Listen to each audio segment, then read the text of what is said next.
All right. I We didn't do the are intro. no, we didn't do the intro. We're like We Nitro. are we are not here. This is a figment of your imagination. I mean, you can see right now without LeBron, Lakers are struggling. Let me tell you about a team I hate, all right? I know the Dallas Cowboy fan is here, so I had to make sure he knew how much I hate this Oh, I'm team. ready. I've often said that the people who run baseball, they try very hard to ruin it. I'm from Brooklyn. I don't have a problem saying it to his face. Oh, I'm from Brooklyn. Hey, get us any.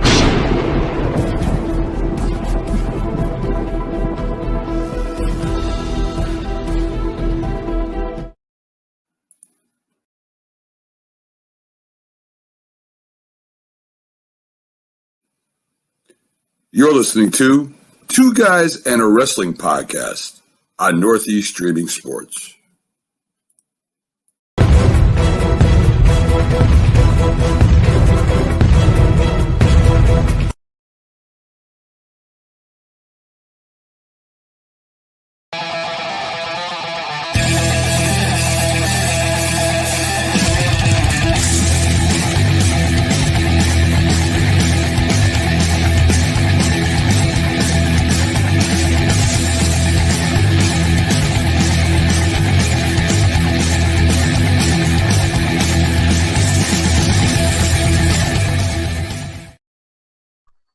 Okay, now we're here for real. This is not part of the figment of your imagination that the other time we were on here was. Yeah, we're not Nitro. Yeah. We try not to be, but most of the time, yeah, we pretty much are. Basically. And we're the worst part of Nitro. We're like from 99 to 2000. I got to say, the early stuff on Nitro was worse. I mean, granted, we had the Judy Bagwell on a pole match and stuff Dude, like that in the look at all the 2000 era. years that Nitro was around before 2000, and look at what happened when Vince Russo took over. It went slowly like this. Nitro was like this, and then when Vince Russo took over, it was like this. You know, Nitro, honest to God, didn't really pick up until like '96. But still, it was decent until Vince Russo, and then it just. Oh yeah, no, it was at least something else before Vince Russo took over. Not arguing that, just that Nitro in a whole for the 7 years of its existence. Honestly, it had more bad years than good. Yeah. Well, dude, 95 all the way around for wrestling in general was a bad year. Yeah. No argument there. No argument there at all. That's, yeah. I think that was the same year that Mabel became King of the Ring. Sounds about right. That should tell you right there how much it was in decline if Mabel becomes King of the Ring. No dig on Mabel, but I think they were going back to the bodies. Rest in peace. Rest in peace to Viscera, King Mabel, Big Daddy V, the world's largest love machine, whatever you want to call him. I'm sorry, his finisher was awesome whenever he was doing that. I'm sorry. Yeah, I didn't need to remember that, but you know there it is. Funny? I could see that being your finisher. What do you think I was going to have the Jelly Roll be when you and Juicy team up? No. I'm not giving up on that. I ain't giving up on that. I know you're not. Anyways. Actually, I don't think that'll be the Jelly Roll. The Jelly Roll doesn't fit with that. We'll call it more cushion for the pushing. That's a sexual innuendo right there. That move was a sexual innuendo. We can call it the calzone stuffed. That the stuffed cat. Okay. All right. Well, what are we going to talk? Well, actually, I have cleverly titled this one "Wednesday WTF" because that's pretty much what this is. Basically, we've been talking about and ruminating about doing a retro video game review at some point. And we're kind of going to get into that. Of course, we weren't on last night, and this one is going to be pre-recorded just so nobody gets mad in the chats if we don't answer them. And they're like, "Why the hell are you ignoring me?" No, we're not ignoring you. We're not actually here. I've started working nights. Mike's getting the mix of nights in, and so we're just a figment of your imagination. We know you miss us. This is just submission. Right. So now, if there is some people out there that say, well, hey, if you go live at like 2:00, you'll probably be able. Most of us will be able to see it. Then yeah, we'll start going live during the day during the week. But as it stands right now, we're going to be pre-recording. Honestly, might be a little bit easier if we go live during the week and live on Sundays at 2:00 because most people that we know work third shift. True. So, it might be something we're still kind of playing with that, getting everything with our schedules and everything worked out. But today is actually going to be about video games. Now, I know and we also have a couple of announcements at the end of the show. All right. So, what did you want to start off with the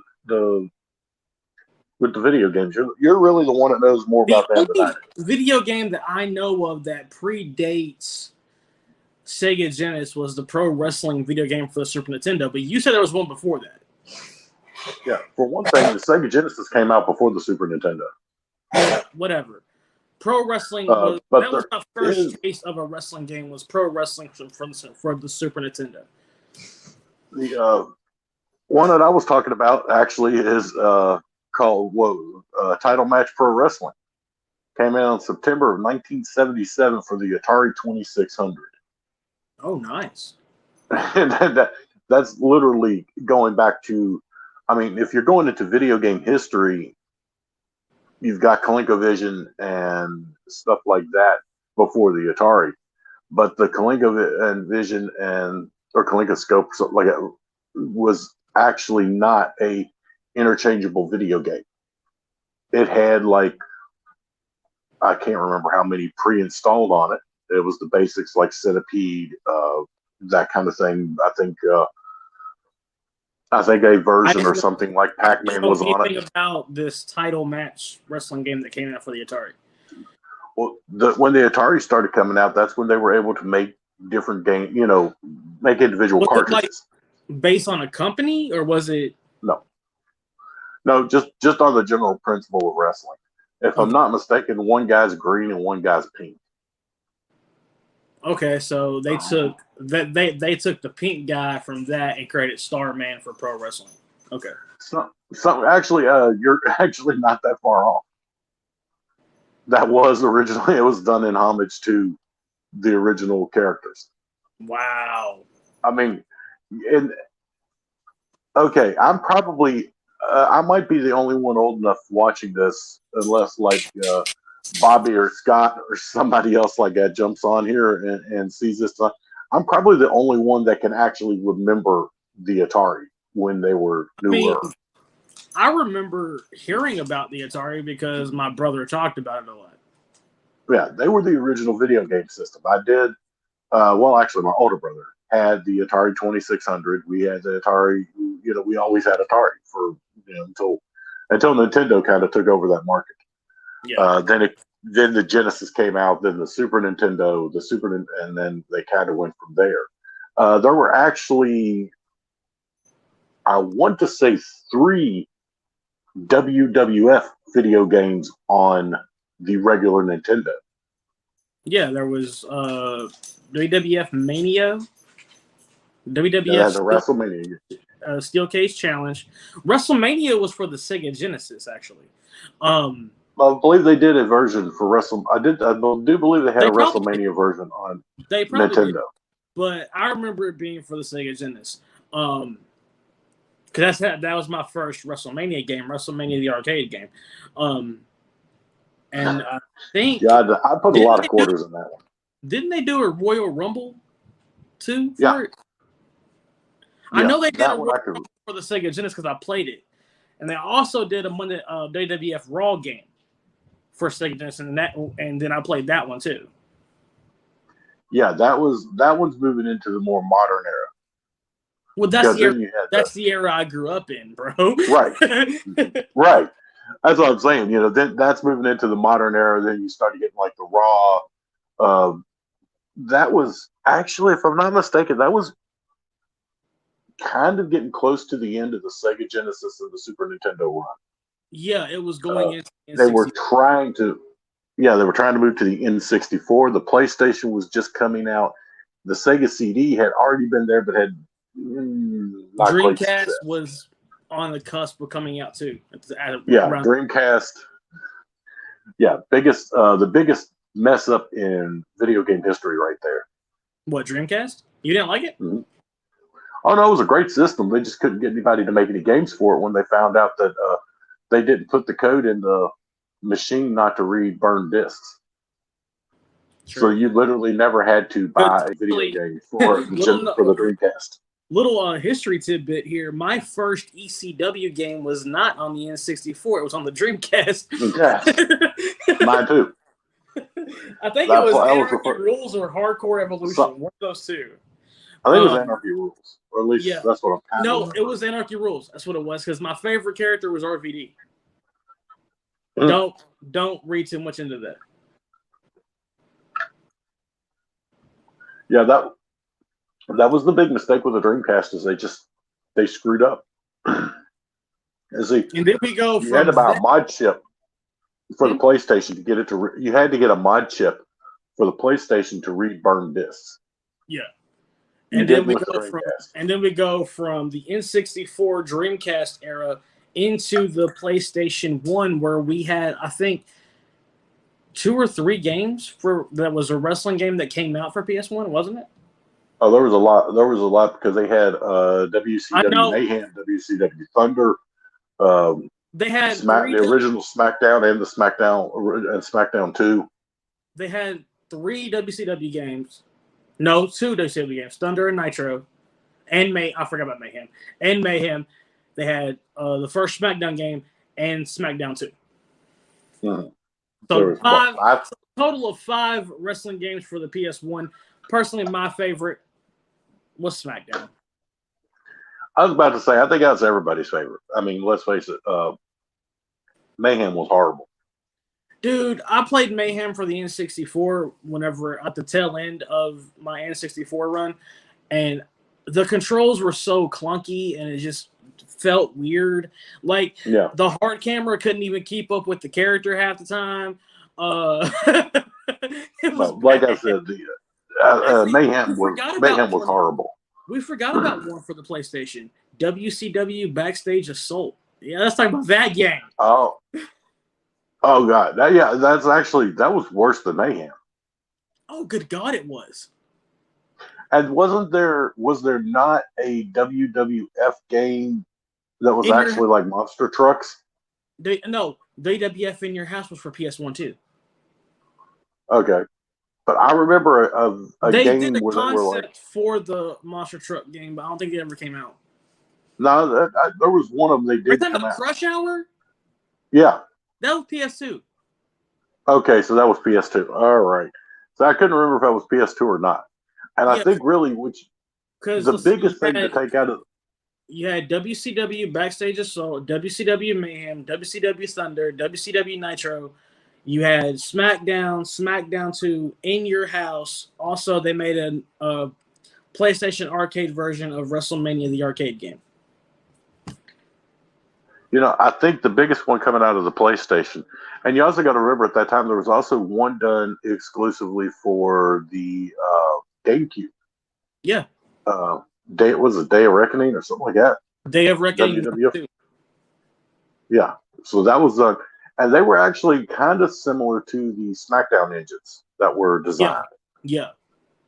And I think that's where you got to, if you're going to start talking wrestling video games, that's where wrestling video games really started to take on a life of their own. And you didn't have to be a wrestling fan to want the video game anymore. Yeah.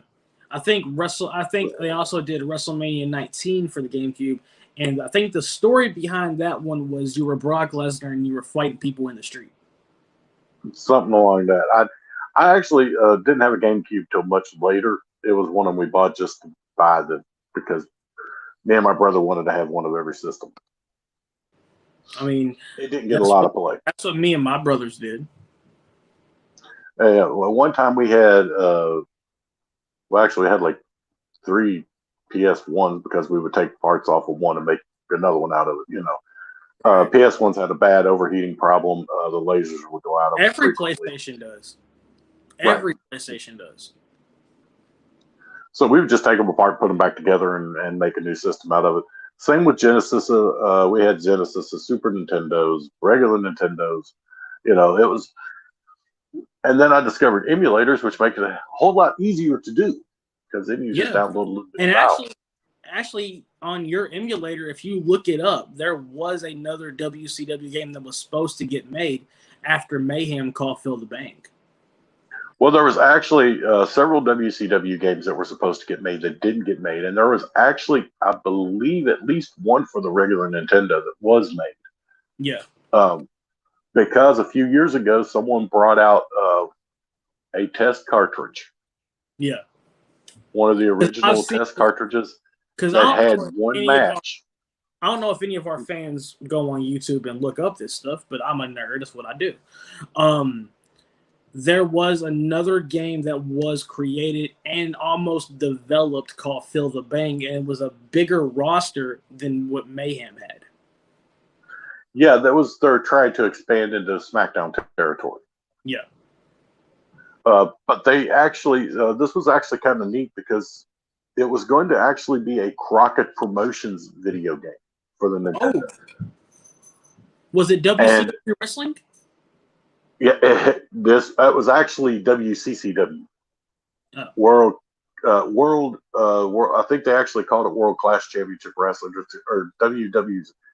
It was what they went to before they went to World Championship Wrestling, which I think is why they ended up going to World Championship Wrestling because they realized that the Von Erichs owned WCCW copyright.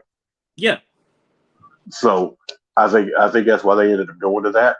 But it was actually going to feature for the first time tag team wrestling in a video game because the one that was actually went up for sale featured the Rock and Roll Express versus the Midnight Express. Nice. Since we're gonna talk about minuscule wrestling games now, there was a WCCW board game that was made. Yeah. Yeah. Well, people don't realize the extent of that wrestling had during the 60s, 70s, and 80s until that. But it was the local promotions that had it. There was no national promotions. No. The WWF existed, but not in the sense of what everyone else sees it as today, or even what they saw it with the rock and wrestling in the 80s. So there were a lot of things made locally that nobody even knows exists. Yeah. But there actually is floating out there somewhere a Von Erich or WCCW board game. I've been trying to find it on eBay. I can't. No. That's going to be, I'm going to be totally honest with you, something of that nature, you're going to have to, you're going to have to probably go to collectors and ask them to look for them. Because then they're going to call their friends are going to call their friends are going to call their friends, and somewhere down the line you might say, "Here, get somebody," and goes, "You know what? I think I do got one of those laying around." Yeah. Well, there was there probably was not a lot of them made. There probably was. I think it was just based for the Dallas area, and I think they actually sold them at the arena and certain stores in Dallas. Probably, and that's probably about all it did. Now you also got to figure in the number of them that's been destroyed. Sure. Either by, one thing you got to remember, and what makes the toys and video games and everything of the 70s and the 80s, and to an extent some of the 90s, so much more collectible than the stuff of today, is because they were made for kids. They were only bought by kids or for kids. Yeah. So if you buy a kid a game, he's going to tear that sumbitch open and he's going to get in there and they're going to play it and they're going to lose cards and they're going to lose pieces. and the board's going to get, and then it's going to get turned into a fort. It's so it makes them more valuable because if you can find one still complete, then you've got something there. You hit a gold mine. Right, pretty much. That's a board game that you're not going to find at your local Walmart. No, it is like I said, it would be a rare thing to find.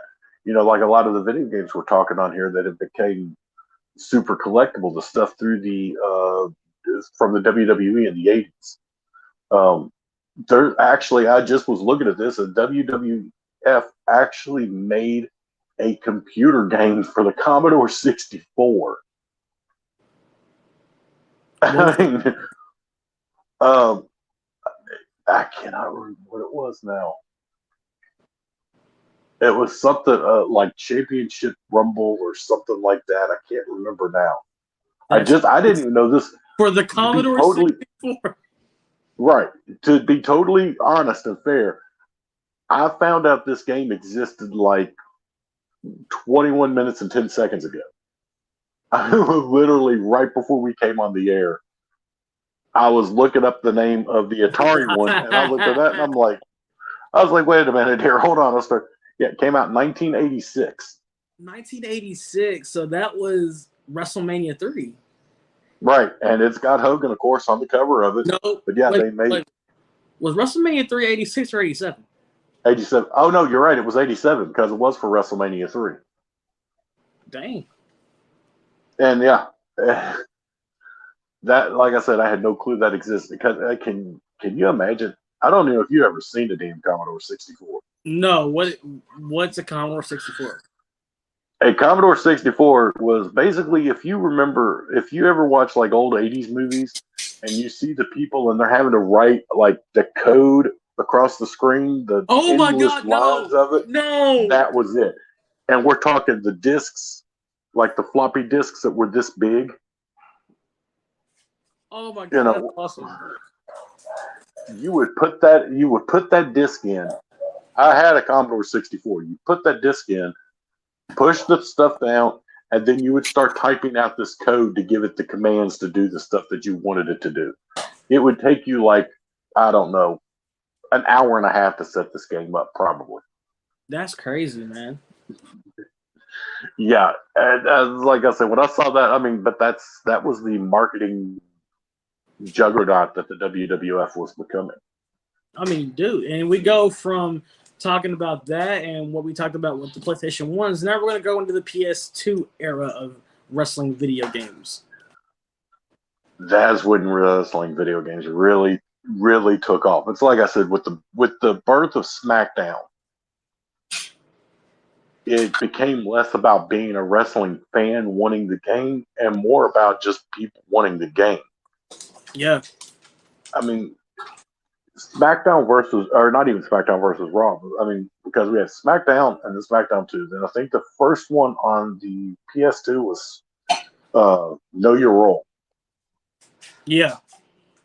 Because I think didn't it go like Know Your Role? Because the PlayStation 2 was backwards compatible, so you could play PS1 games on a PS2. So the first technical SmackDown game for the PS2 was Shut Your Mouth. Okay, that was SmackDown 2, wasn't it? No, SmackDown 2 was Know Your Role. Okay, so Shut Your Mouth was the first one, and then Here Comes the Pain. Yeah, and then Here Comes the Pain. And then they started changing it to SmackDown versus Raw, didn't they? Yeah. And that, I don't want to say it hurt it, but I don't think SmackDown versus Raw was as good as a standalone SmackDown. And then on top of that, throughout the years on PlayStation, we had Backyard Wrestling 2. We had Backyard Wrestling. We had Legends of Wrestling. We had all kinds of wrestling games. Simpsons Wrestling. Didn't they also have those? They were 80s toys, little pink guys. Didn't they have their own wrestling game too? Like micro wrestling. That was it. The Commodore 64 wrestling game was WWF presents Micro Wrestling. Oh my god! It was, but it was done instead of being micro, a small. It was done like microbit, Microsoft, that type of micro. And then we go from the PS2s into the PS3s, and we had WWE 13, WWE 14. Yeah, the 2K series took over. Yeah, and also what was SmackDown versus Raw. For me, at least, on the PS3, we had TNA Impact, which was a god-awful game. I had that on the 360.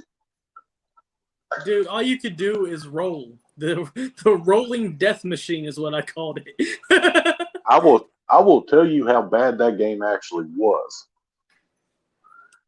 I played one match and my system committed suicide. But here's the thing with the TNA game. You could only play as one character in career mode, and that was suicide. Right. What they were trying to do was bring a whole story mode to an actual story mode instead of having like, okay, you can pick this guy and he's going to go for this title or whatever. Yeah. They wanted an actual different story. WWE story mode has always been you can pick the character and go through and get an eventual title shot. Now, as we get later on in the years, it varies from you can pick an actual superstar to you can actually use your created superstar. Well, you could do that at SmackDown. It started from the beginning. It wouldn't let me on mine for some reason. Yeah, it would. You could create your own superstar and kind of make it through, and then you would be like the rookie coming into the company. Now, the thing sure of it is, which one it was, because you said that you and your friend did an entire E-Fed on one of the SmackDown versus Raw games. Yeah, it was one of the first that was allowed to do online games. And we had basically, he had a capture card, and at that time, the only way you could do the capture for it was we had every match had to be a special referee match. That's messed up. Every match, because then it would be you and whoever you're facing. The special referee was the guy with the capture card. So that was the only thing we could do, and it was special referee. But it was fun as hell. I mean, it was fun. And just doing weird crap and then making your own characters. We made all of our own characters, had our own backstories, our own storyline. Yeah. As it got into the newer stuff where you could even add your own music, that I wish that was there then, but it wasn't. And then we go from that to the modern era of wrestling video games, and we have continuing with the 2K series. And 2K20 seems like a pretty good game. I haven't seen anything for 2K22 yet. No, because I think you're the only one that would call 2K20 a good game. Other than the glitches on certain aspects of it, it's still a good game. Whenever you have a glitch that causes Becky Lynch's hair to try to eat the ring, literally, and you have a glitch where the rope gets caught up with the character. Oh, I've done that one twice now. You did it once on mine. Right. Then there was the time me and Nelson Mania were up here playing it. We were rolling wild on that, and we did an Irish whip on me, and I run through the rope, out over the crowd, and I just disappear off the screen. Just keep going. Yeah. Dude, that's nothing. I just did a Hell in a Cell match 3 weeks ago on 2K20. Somehow we end up outside of the cell, and I'm not sure how that happened. Because we were just fighting on the outside of the ring, and somehow we end up on the outside of the cell. How did we get here? It's like we went through a Matrix portal and ended up on the outside. Yeah, that game is so glitchy. The thing of it is, and this is something that you and I have talked about. It's kind of like Money in the Bank with that watch along. When 2K glitches become reality. Right. But you got to be the Cock rocks. Pink cock rocks. Pink cock rocks. The power of positivity made that work. You see, all the glitching stopped when Big E came to the ring. As soon as this entrance was over, the power of positivity dropped, and it started glitching again. Prove me wrong. It was the power of pancakes, man. Pancakes. Positivity. I can't think of anything more positive than a pancake. So, but, what has our podcast divulged to? Why do you think I called this? I knew what this was going to be. Why do you think I called it WTF? Right. Well, aside from the chaos that we just went through. Well, we've been talking about this for a while, and I think we should put it out there, at least some feelers, and see what people say. I just kicked my tripod. That's why everything went wonky for a minute. We've been talking about doing games, playthrough, not playthroughs really, but we've.